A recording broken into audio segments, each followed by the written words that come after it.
Now, in the 2000s, Lego was struggling. The toy company was heavily indebted and experienced quite a massive slump in sales. Enter Bali Padda, the British-Indian businessman, overhauled operations, helping to turn around its fortunes brick by brick.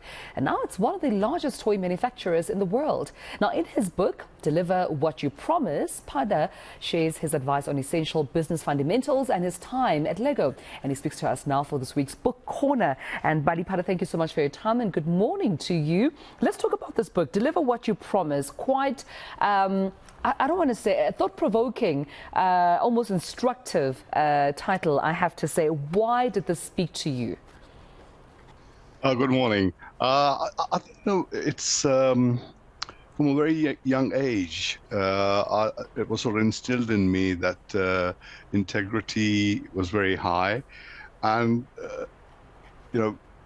we are every day interacting with colleagues, interacting with customers, interacting with children, and those promises are there, whether they're written down or they're not.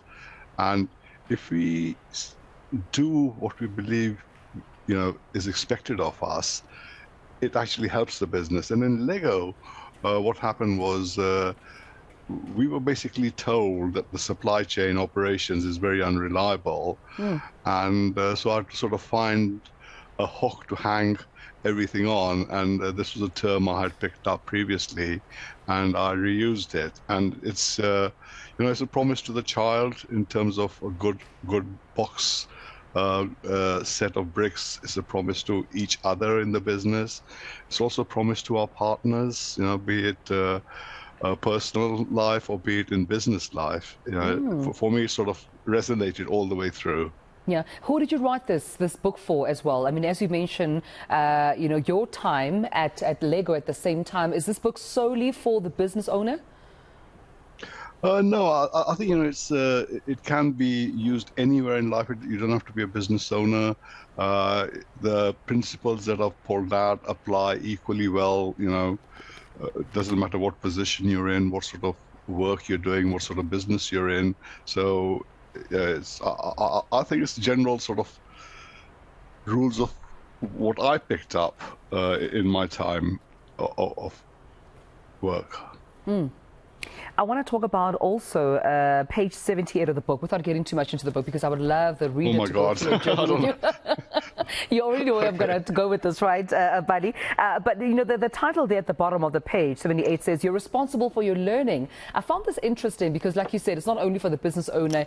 You give this advice even to young children. I want to quote you on the book. You say, perhaps the single most important piece of advice I gave children as they were growing up, or rather my children as they were growing up, is that I offer in this book as well, in this chapter, is to treat every day as a learning opportunity. And I think that's important because at times children may have either a black or white way of doing things and may be hard on themselves when they've made mistakes and not focus on the lesson they get out of it. Why is this important, not only for you to include the book for you, but for you as well to instill and impart in your children?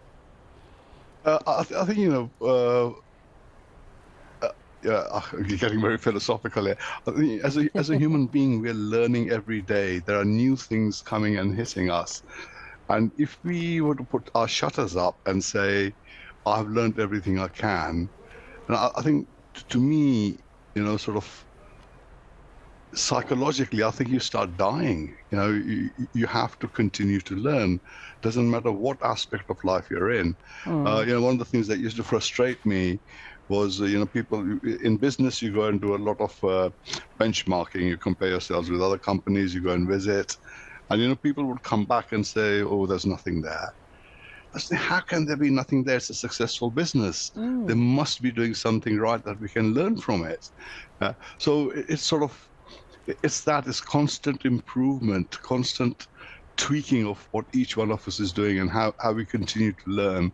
And, that's what, as you said, I sort of shared that very, very strongly with my children as well. Yeah, yeah. And also the chapter 4 for me also, I think it's one that many can almost relate to as well. Bali, you touch on personal resilience. You know, this is not just only in a workspace where you touch on, of course, your experience at Lego, but also how important personal resilience is. Just giving us a tease of what we can expect in this chapter. What's the significance of personal resilience and why you include it in this book? I think, you know, as you go through life, there are a lot of people who have sort of expectations of what is owed to them, and you know, as a human being, you know, we come across many drawbacks, setbacks in life, and if we hang on to those rather than moving on, uh, we do not progress. So, I mean.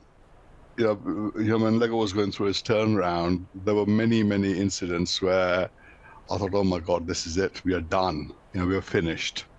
And it was just sort of digging down deeper to continue to perform.